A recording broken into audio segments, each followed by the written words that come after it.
need to look out. Thank you very much.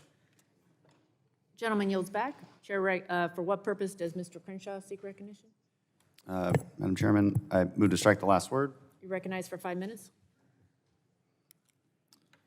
Thank you, Madam Chairwoman. Thank you for holding this markup. So we look at these bills, we look at all these amendments, and we're all addressing the same question. Should we force a rapid transition away from traditional combustion engines and toward electric vehicles? That's the question. Okay, so it seems that the mature and responsible way to answer that question would be to collect the relevant facts and then apply a reasonable cost-benefit analysis to the question. So let's actually do that. The claim from my Democrat colleagues in the EPA is that a rapid transition to EVs will be nothing but rainbows and sunshine with all the benefits and no downside whatsoever. I encourage my colleagues to write a fiction fantasy novel about that scenario because that's exactly where it belongs.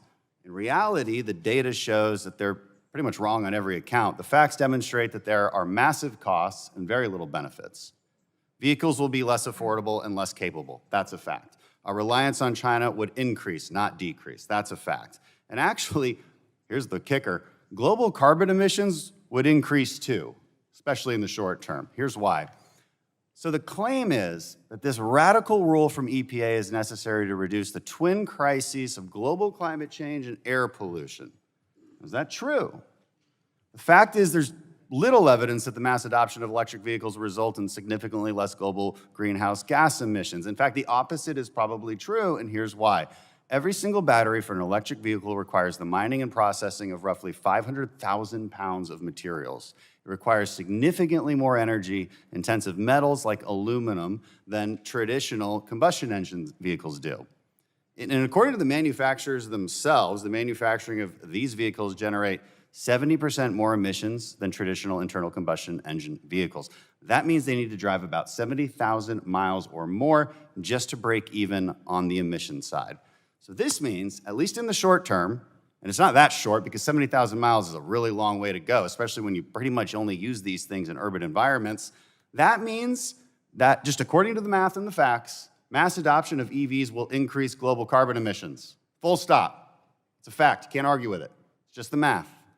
It's also worth noting that internal combustion engines are continuing to increase in their fuel efficiency over time. And you don't have to take my word for that. Just take the IEA's word for that, because according to the International Energy Agency, increases in automobile fuel efficiency will displace at least 300% more petroleum than the addition of 300 million EVs by 2040.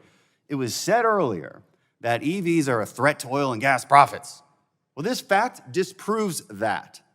Facts matter. We aren't worried about the oil and gas industry here. We're worried about our constituents. You want to be serious about addressing global emissions, you got to focus on real solutions. Streamline nuclear permitting.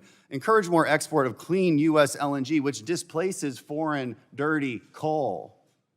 Take steps to claw back global mineral mining and processing industries from China. Bring it here where we actually do care about the environment. You don't deepen our dependence on importing more critical minerals and products from them by subsidizing the very products they specialize in.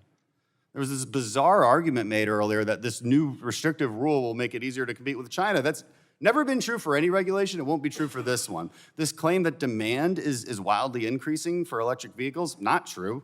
1% of cars are EVs, 4.5% of new vehicle sales are EVs. There's no demand boom. Let's just stop it. And if there was, then why do you need to propose all these rules to make people buy them? This is the other argument that's used to justify this radical new rule is that we need to be protected from air pollution. There's an air pollution crisis.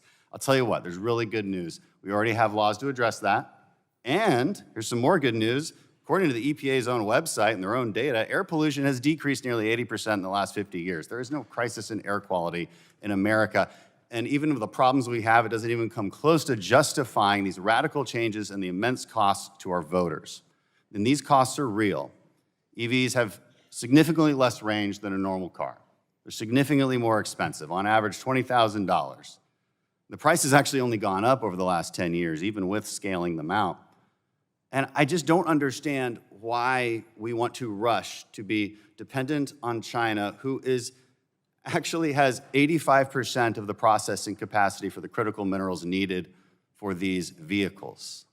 And that doesn't even get to the human rights abuses associated with how they mine and process those materials. So this is about costs and benefits, folks. This isn't about emotions or supporting one industry over another. This might surprise you, but we don't really care about that. We care about the livelihood of our constituents, and we care about proper decision-making and proper thinking when addressing a problem, and I yield back. Thank you. Gentleman yields back. Further discussion?